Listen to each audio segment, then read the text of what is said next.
I lie down on many a station platform. I stand before many a soup kitchen. I squat on many a bench. And at last, the landscape becomes disturbing, mysterious, and familiar. It glides past the western windows with its villages, their thatched roofs like caps, pulled over the whitewashed, half-timbered houses, its cornfields gleaming like a mother of pearl in the slanting light, its orchards, its barns, and old lime trees. The names of the stations begin to take on meaning, and my heart trembles. The train stamps and stamps onward. I stand at the window and hold on to the frame. These names mark the boundaries of my youth. Smooth meadows, fields, farmyards. A solitary team moves against the skyline along the road that runs parallel to the horizon, a barrier before which peasants stand waiting, girls waving, children playing on the embankment, roads leading into the country, smooth roads without artillery. It is evening, and if the train does not rattle, I should cry out. The plain unfolds itself. In the distance, the soft blue silhouette of the mountain ranges begin to appear.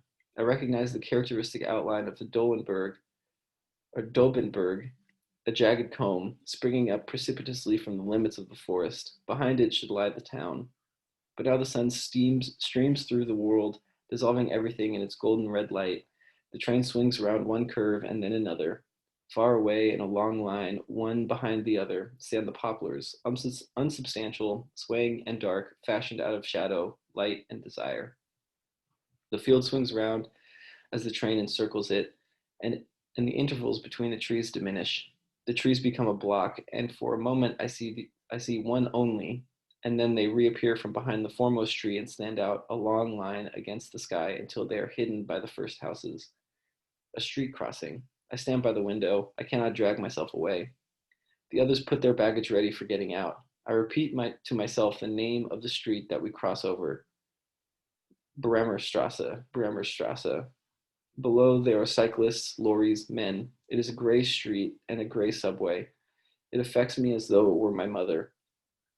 And then the train stops, and there is the station with noise and cries and signboards. I pick up my pack and fasten the straps.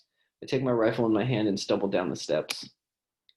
On the platform, I look around. I know no one among all the people hurrying to and fro.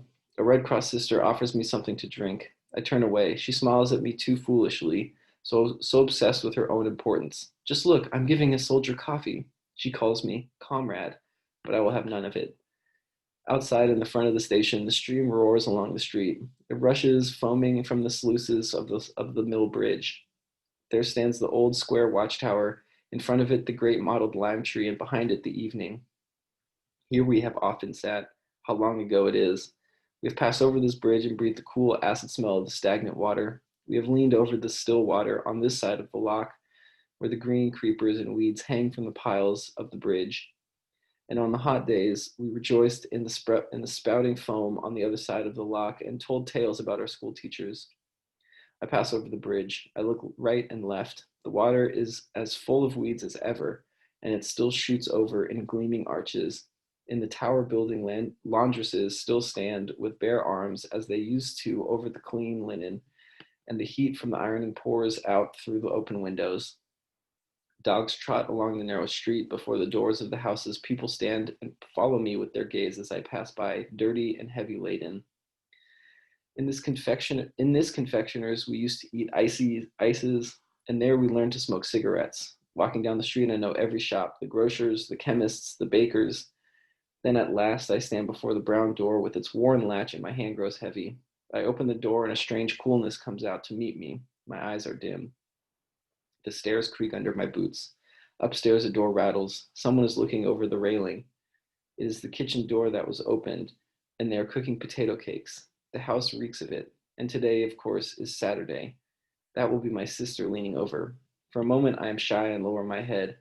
Then I take off my helmet and look up. Yes, it is my eldest sister. Paul, she cries, Paul. I nod. My pack bumps against the banisters. My rifle is so heavy. She pulls a door open and calls, Mother, Mother, Paul is here. I can go no further. Mother, Mother, Paul is here. I lean against the wall and grip my helmet and rifle.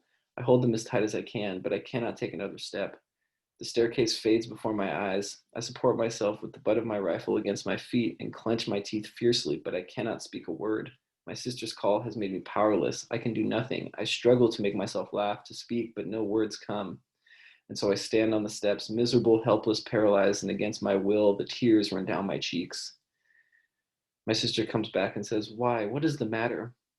Then I pull myself together and stagger onto the landing. I lean my rifle in the corner, set my pack against the wall, place my helmet on it, and fling down my equipment and baggage. Then I say fiercely, "Bring me a handkerchief." She gives me one from the cupboard, and I dry my face. Above me on the wall hangs the glass case with the colored butterflies that I once collected. Now I hear my mother's voice. It comes from the bedroom. "Is she in bed?" I ask my sister. "She is ill," she replies.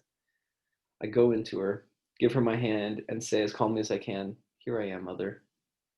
She lies still in the dim light. Then she asks anxiously, "Are you wounded?" I can feel her searching glance. "No, I have got leave." My mother is very pale. I'm afraid to make light.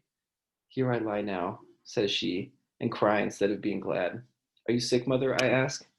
"I'm going to get up a little today," she says, and turns to my sister, who is continually running into the kitchen to watch that her food does not burn.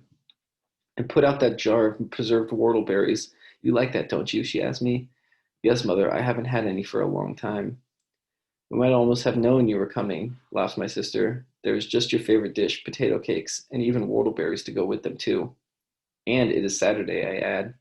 "Sit here beside me," says my mother. She looks at me. Her hands are white and sickly and frail compared with mine. We say very little, and I am thankful that she says nothing, that she asks nothing. What ought I say? Everything I could have wished for has happened.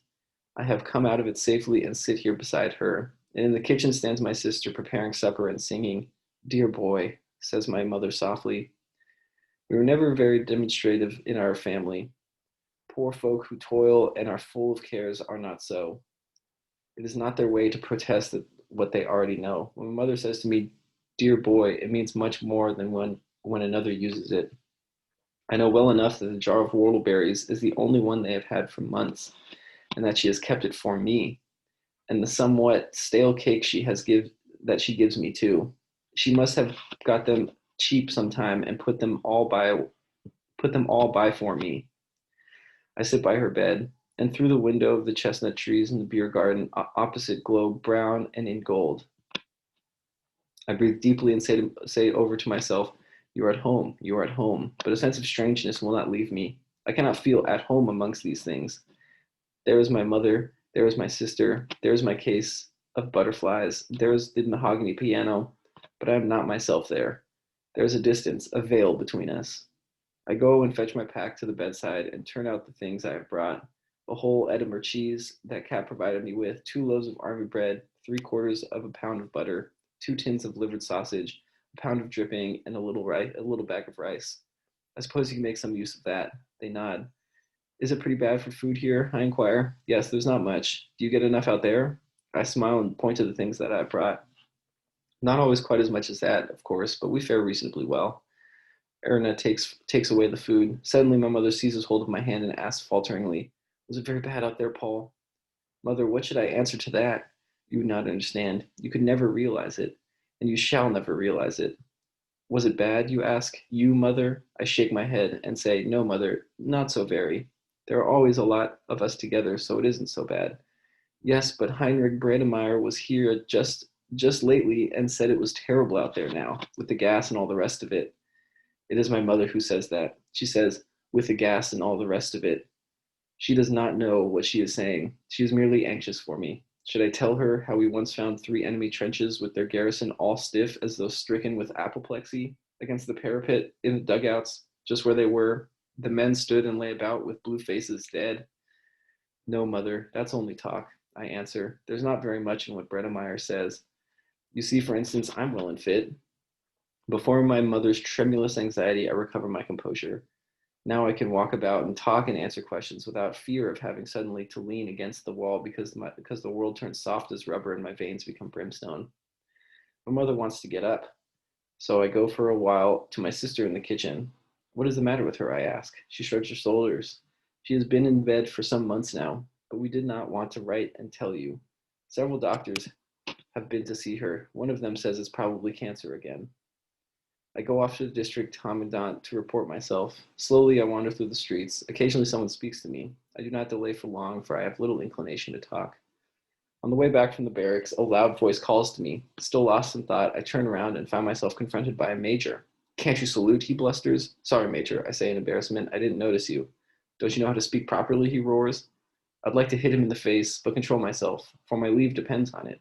I click my heels and say, I did not see you, Herr Major. Then keep your eyes open, he snorts. What is your name? I give it. His fat red face is furious. What regiment? I give him full particulars. Even yet he has not had enough. Where are you quartered? I've, I have had more than enough to say between Langemarck and Bishut. Eh? He asks, a bit stupefied. I explained to him that I arrived on leave only an hour or two since, thinking that he would then trot along, but not at all. He gets even more furious. You think you can bring your frontline manners here? What? Well, we don't stand for that sort of thing. Thank God we have discipline here.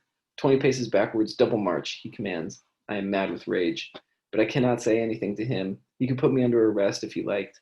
So I double back and then march up to him. 6 paces from him, I spring to a stiff salute and maintain it until I am 6 paces beyond him. He calls me back again and affably gives me to understand that for once he is pleased to put mercy before justice. I pretend to be duly grateful. Now dismiss, he says. I turn about smartly and march off. That ruins everything for me. I go back home and throw my uniform into a corner. I had intended to change it in any case. Then I take out my civilian clothes from the wardrobe and put them on. I feel awkward. The suit is rather tight and short, and I have grown in the army. Collar and tie give me some trouble. In the end, my sister ties the bow for me. But how light the suit is. It feels as though I had nothing on but a shirt and underpants. I look at myself in the glass. It is a strange sight. A sunburnt, overgrown candidate for confirmation gazes at me in astonishment. My mother is pleased to see me wearing civilian clothes. It makes me less strange to her. But my father would rather I kept my uniform on so that he could take me to visit his acquaintances. But I refuse.